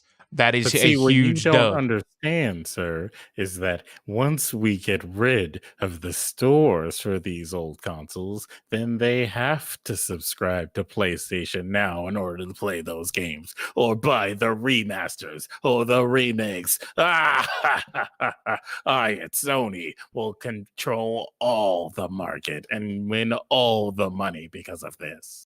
That's it's a good thought. It's a good thought. We will see how that works out for you because, like, come on, bro. You gonna tell me because my console can't read a clock, I can't play the game? That is the dumbest design for anything I've ever seen in my entire life. Like, why does this battery like exist? Look, even PCs have CMOS batteries, you know, for their clock management and all that type of stuff. But like the worst thing that'll happen if the clock dies is your clock will just be wrong, but your PC just works. Right. why would you make that sort of like connection to be like, hey, yeah, if the battery dies, you can't play games. You mean I can't do the thing this console was made for? Why correlate those two? Is it powering on the system? So that would make sense. But why would I need a battery for a console that's not handheld? It's not a Switch. So hey, what's going on here, buddy? And the only way that you can fix it is either A, you can replace the battery, which completely voids your warranty, or B, you could hack it. You could just do it yourself. Oh, so And you know what I'm gonna do then. All right. Well, yeah, but you want to know what the funny part is? This error is literally only because of the trophy system. Because trophies require the PS4 to have an internal system clock, the one that you can't see or alter, to be correct. So people can't change their PS4 date time to make it look like they got their trophies earlier than they did. They did all that to protect that. But all your games die. Yeah. Just so you could be like, oh, I platinumed the game on day one. They did all that to stop that. I mean, that's cool. Have fun, buddy. You platinum a bit. People didn't want people to like hack trophies. Like, oh, you were able to beat the game in under so-and-so time. Like, it's dumb. It's dumb. Because the Xbox system has had trophies since what, the 360? Or achievements?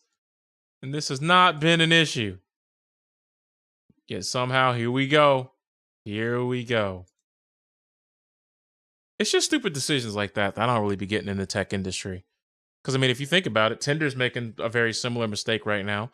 Not because of a battery dying, but because for some reason they thought it would be a big brain idea to start integrating background checks into Tinder. And I know what you're thinking. Isn't that a good thing? Well, no. All you would need is, a name and a phone number, and then you can pay a small amount of money and bada boom, bada bingo. You can get a background check on anybody that you've matched with. And on one hand, I could see the positives to that, but I don't know. Tinder, background check, cheap. Because they said they want it to be affordable for the majority of their members. So, I'm assuming this is something that, I'm just going through the app. I could just click a button, go to Google Play, spend $20, and I get your information. To me, that just sounds weird, especially with the weirdos we have on Tinder. Yeah, you don't want to spare expenses on something like a background checks, because then you get situations like, the Amy Chandler situation, which we will be talking about. So maybe for a situation where you're doing a background check for something involving dating, you should, if you want people to have that ability, charge them whatever you need to charge them to have the highest level of background checks here. Make sure that it's not someone in their garage running it on their compact PC, being like, all right, I'll do a Google search. All right, I've done the Google search. Nah, man, I want Facebook levels of invasion when it comes to this background check. Give me all the details, right? Tell me what he said on WhatsApp yesterday. All right, tell me everything. Nah, but Facebook be knowing way too much, bro. Facebook be like, oh, you walked by this person in the store earlier this week? People you may know. Hey, do you want to know their mom, their dad, their sister, their best friend? They're all here. You can add them on Facebook right now. Hey. And that's what I don't think I've used that thing in 6 years. I wonder what it says for me. It's probably going to be somebody I walked past 2 weeks ago. It was like, no, we still monitoring, boy. We're always listening. Always. We know exactly because I swear some of these phones, they know exactly what you be talking about. Because we'll talk about something that's completely arbitrary. Like we'll be talking about an episode of a show we ain't seen in 25 years, and then I'll go on YouTube, but I'll see an Amazon list and talk, or eBay list and talk about some buy Ren and Stimpy on Blu-ray, and it's like, bro, what? Nah, man, I asked someone if they remembered Ren and Stimpy. Not I want to buy it, but they be trying to get you, bro. They be trying to get you. And people are like, no, man, they're going to put a microchip in our brain. It's like, bro, you should see what your phones do, guy. That those days of them watching you, they're already here. And you can't rewind that clock, especially if Google's already got all your information anyway. So, I mean, it's already been Huh. sold. Well, you know who didn't have all the information? Reddit, because they hired someone by the name of Amy Chandler, and some articles referred to as Amy Knight, who caused a lot of problems. Amy Chandler made any subreddit that made mention of her name private, like automatically. She was hired to be like a mod for Reddit, basically like an overseer of Reddit in general, and like, you know, make sure that Reddit is regulated with the right information. You know, there's no R jailbait popping up again, you know, that kind of nonsense, right?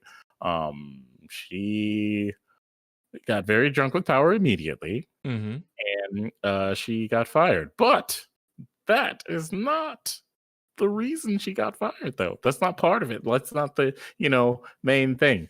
Apparently, a background check did not bring up the fact that she was kicked out of the UK Green Party because she tried to hire her father to be her agent. Her father, who had just recently gotten 28, I believe, 28 charges of sexual occurrences, which means, you know, sexual assault and things of the like.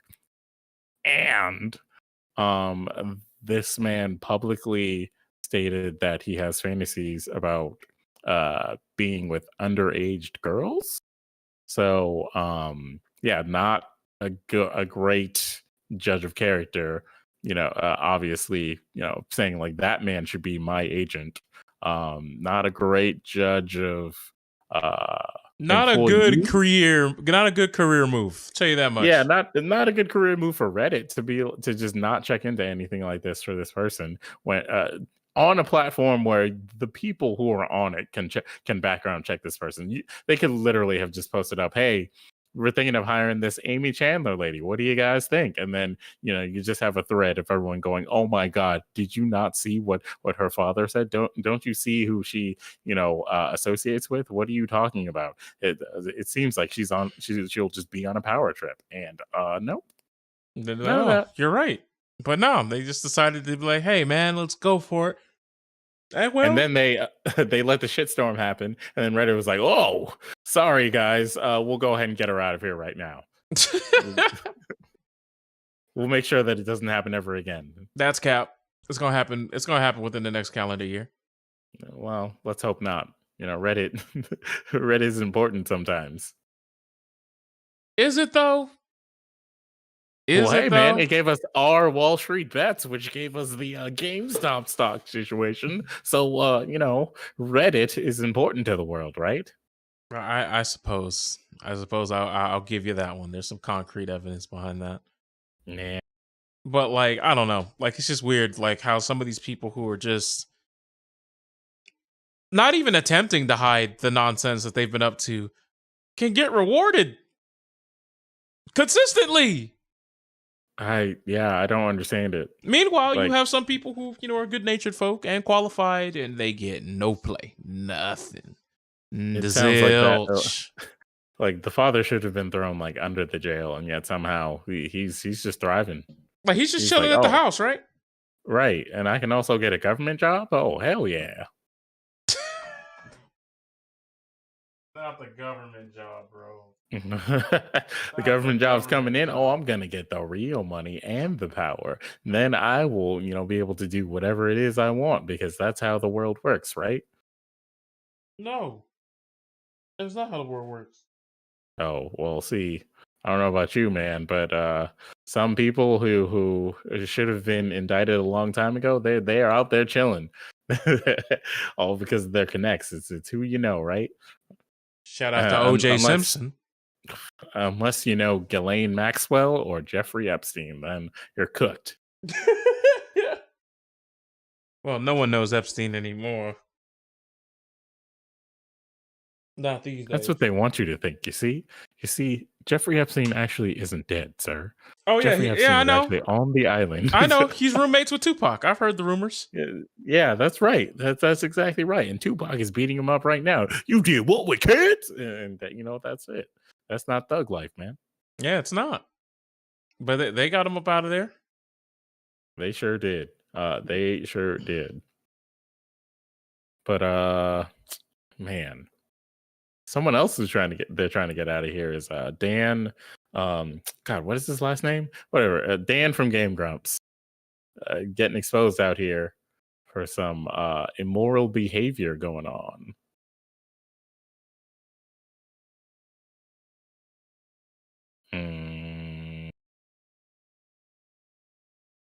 But it'd be like that though.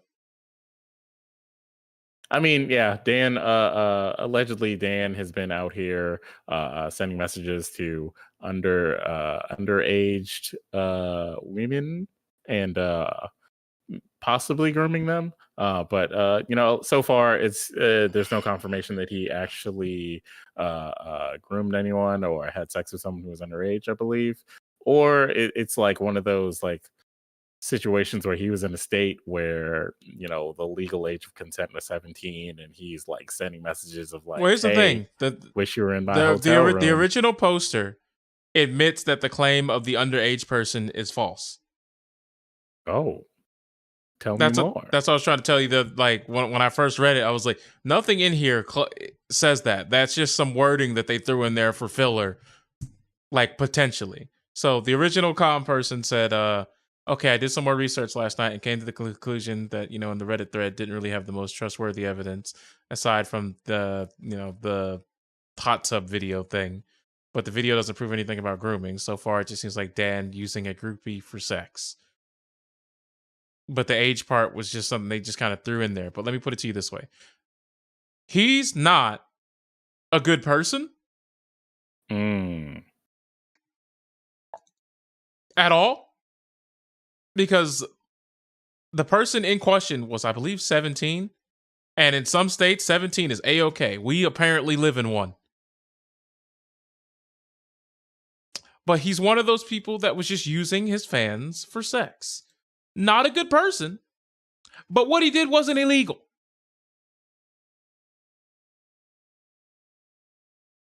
Like, you can't book him, Johnny, on any of the things that he did. Sack of shit, oh, best believe. Someone who should probably be punched in the face and stomped out. You can make a very strong and compelling argument. But pedophile is not on his repertoire. Because pedophiles should probably just be dead. Well, we shall see. Wait.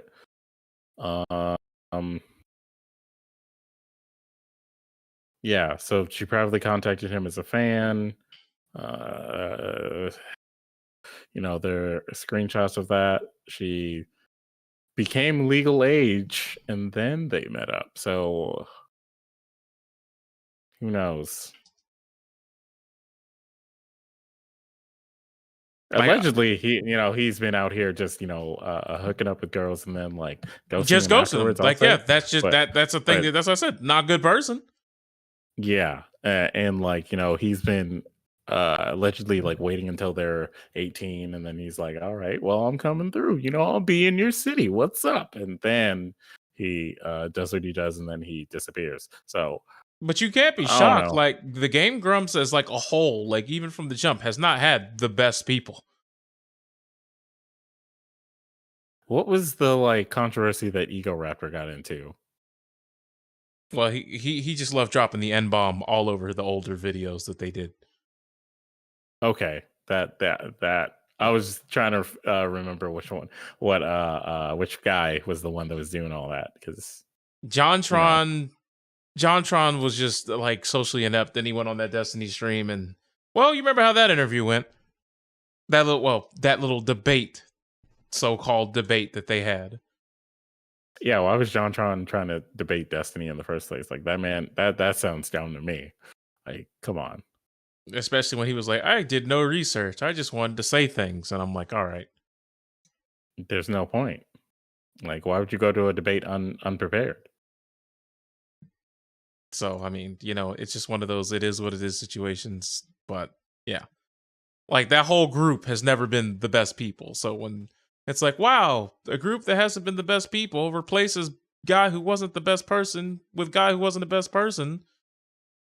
Like, can you say that you were shocked at any point? Like, I'm not seeing how this was like a shocking thing. It was just like, well, when I read it, I was like, and there it is.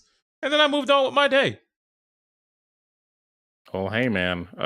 Some people are entertained by those guys, and some people, uh, also some people who gain fame don't know what to do with it, and then they live out all of their strange power fantasies of like, look, they didn't treat me right, and now I will have my revenge in my own way, or I wasn't able to live this life that I wanted to just go around and sleep with random women or whatever, and now I will because they're in my DMs. It doesn't matter how old they are. Once they become legal, I'll show up, that sort of thing. So who knows? And in some cases, it doesn't matter how old they are, period. And we keep hearing about these situations happening, and there's always a correlation between the people who are doing it and like their status. So That's crazy. some Like, people don't know what to do once their inbox gets full. That's just it. no, they were like, your inbox is probably your inbox was better off when it was dry, when it was quiet, Right. when there was nobody in there. Because then it just Dry gets to a for a point. reason. It gets to a point to where once it starts flooding, you don't know how to act. Look at your boy, Mike Z. Oh. That was proof of that. Oh. We don't need to revisit it. I'm just saying. Skullgirls DLC coming out soon. Nah, man, don't do that. But yes, I am mad that Skullgirls is also coming out with more DLC. Like, it's just weird. I mean, it is weird, but like, I don't know. I guess they're doing what they got to do to like survive or something. I think it would have made more sense to make like Skullgirls 2 or something.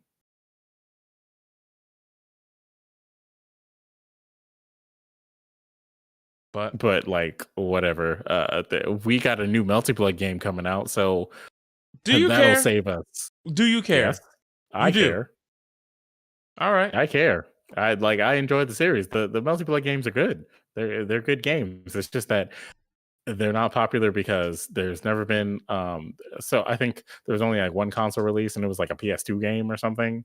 Also most, if not all of them, are like Japanese only, or Japan release only. And so this is like, I don't think One it's of the going to few be times released. you're getting worldwide release at the same time. Yeah, and on console. So this is going to be a game changer for them because Unist or look, Undernight showed that they could just make a game, put it out on console, and make it available to Americans, and they would, do well. So French Bread understands now that, they have an audience that's waiting, that's wanting. And apparently it's going to have rollback. Now we know they're going to make sales. Everybody's at home, they're like, shit, man, I need some new fighting games to play. Rollback netcode, huh? And that's it. It's a wrap. Plus, now there are a lot more people who are into fighting games because of games like Mortal Kombat, games like Dragon Ball Fighters, etc. And since this is a game that's like its story and its characters are coming from a visual novel, it's going to appeal to a lot of casual people who are like, man, these anime characters look pretty cool. And now you see a bunch of people making jokes like, all right, since Melty Blood has been promoted, who takes the bathroom spot? And then I see a bunch of people just saying Persona 4 Arena. I mean, that game is old, guys. Like, what you could just insert old video game to like go with that kind of logic. Like, I was gonna say, what about Arcana Heart? Arcana who? Come on, man. When's the last time that game had like an update or release of some sort, man? Don't What know. console? You tell me. What console? See, that's right. What console? PS3? Come on, man. Come on, man. Old. Stop bringing up old games. Why you all always got to right? bring up old shit, man? Yeah, why you always got to bring up the old shit? Come on, bro. We're in the era of the PS5 and the Xbox System X. All right, we need to talk about new games. We're going to talk about who's in the bathroom. Also, there are no bathrooms anymore when it comes to the games.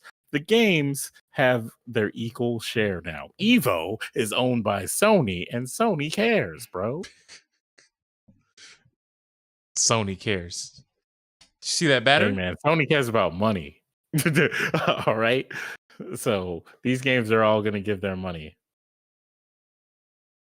Yeah, I guess I could concede that. Yeah, they will in fact. Nobody's in the They bathroom will in fact ever have again. money. Yep. The bathroom is now just meant for bathroom things. Everybody knows that fighting games can sell because they're like, shit, people want to hit buttons and they want to play online. That's all it takes. Oh, well, we're sorry that we had forsaken you for so long. Now What? fighting games are being watched. So Yeah. Who would have thought it would taken a pandemic for fighting games to be like, we're here. We'll see how long this momentum lasts. yo, why are you always saying this grimdark shit like it's gonna go to shit? Like, come on, guys. Like, Because people still play Overwatch, man. Because have I been wrong yet? Or is that not the point? That's not the point. That's not the point. Okay. All right. I just want to make sure we're there. Just want to make sure we're there. You want the best to happen. You don't want to fail. Like, what are you talking I don't want to about, fail. man? I'm just saying we will see how long that lasts. I will do my on, part to uplift it. Mm. But People we still already. play Dragon Ball. Come on, man. It'll be all right. All right. Listen here, pal. That's right. Pal. Nobody's gonna stop loving Goku. Listen here, pal. Listen here. When I saw what they did with that Gogeta character, Hey, man. man, Nobody's gonna stop loving Goku. I didn't say they would. I wouldn't ask them to. I'm just saying. Also, I see a lot of people saying stuff like, oh my God, why can't we get a game that's like Dragon Ball FighterZ, but for insert IP? And I was like, because insert IP don't have Goku. And also insert IP, just like you just want Dragon Ball fighters with different skins and just play on PC. Yeah. They got mods for that. Like some people are like, we want You guys don't know what you're asking for. And some people are like, we want a Yu Yu Hakusho game. And I'm like, do you? It had games. Do They had you? attempts. Because it's like, y'all didn't buy the last ones. I know that. I mean, did you play those? Did you play those though? I played Dark Tournament. Yeah, And you had to play that. And You had to play that stupid mashing mini game to get back up. And then sometimes, Oh, no matter how God. hard you mash, your character says, "I can't," and then goes to sleep, and you lose. Never make a system like that in your fighting games, people, or your video games in general. Please stop supporting the mash. No, man, it's like what was it when you had a beam clash in the old Budokai games? You had to spin the sticks. Those were the days. Let's not go back to those days, please and thank you. Yo, could you imagine the Dragon Ball FighterZ if every time you had two beams hit each other, you had a beam struggle, you had to spin the stick? Oh my God. Oh God, oh my God, dude. That's the worst. You don't want that. You definitely don't, but I don't know. Someone out there does, unfortunately. Yeah, and then if you win, you can get a TOD off of it. All right. Anyways, let's stop giving them bad ideas before they do that with whatever video game they make, or with the Dungeon Fighter game. I keep every time we talk about it, I'm either reminding you that it exists or you're reminding me that it exists. Because I don't think we've had a single day where we both remember that's a thing. It's coming. We'll remember when it's here. Speaking of things that we need to remember, the League of Legends fighting game has an announcement coming up soon. So watch out for that, I guess. Whatever. We'll see. Project L? So that's another thing to look out for. I mean, League of Legends has cool characters, but we'll see. We shall see. Hopefully.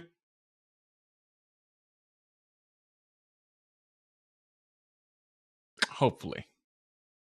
But anyways, I think that's about it. I mean, yeah, I'm getting my COVID nothing... shot next week. Woo!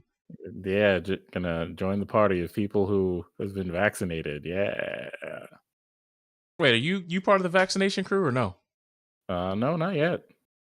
I mean, I'm not really excited, but you know, if the opportunity's presenting itself, I might as well get it, Yeah. right? I mean, yeah, it's a thing. It's there, so might as well. And if I start turning into a zombie, you guys will know. We'll document it. We'll make sure I'm on the up and up, you know? All right.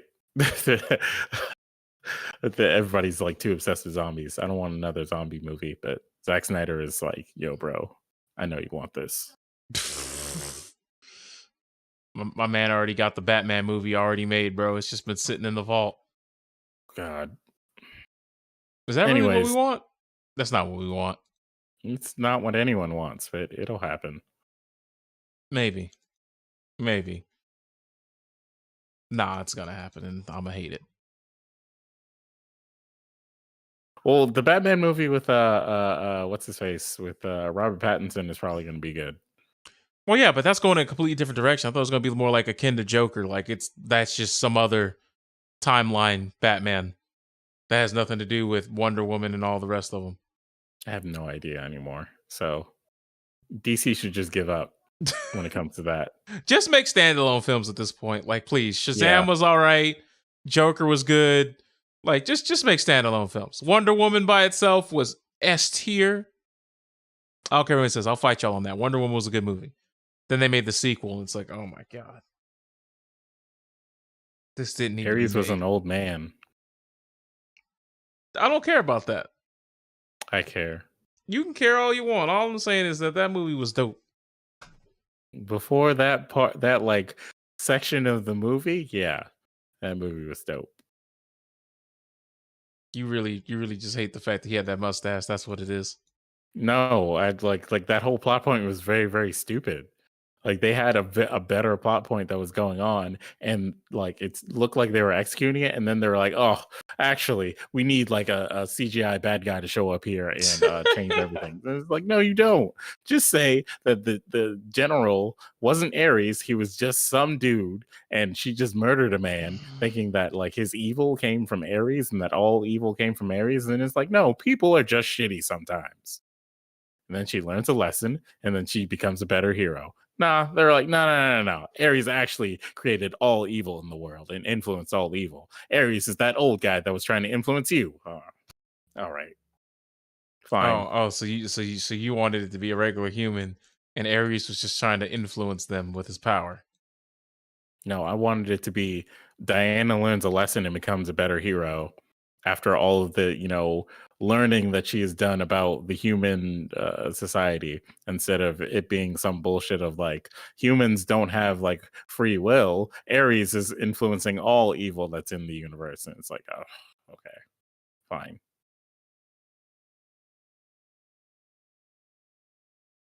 Ares feeds on the misery and woe and the conflict.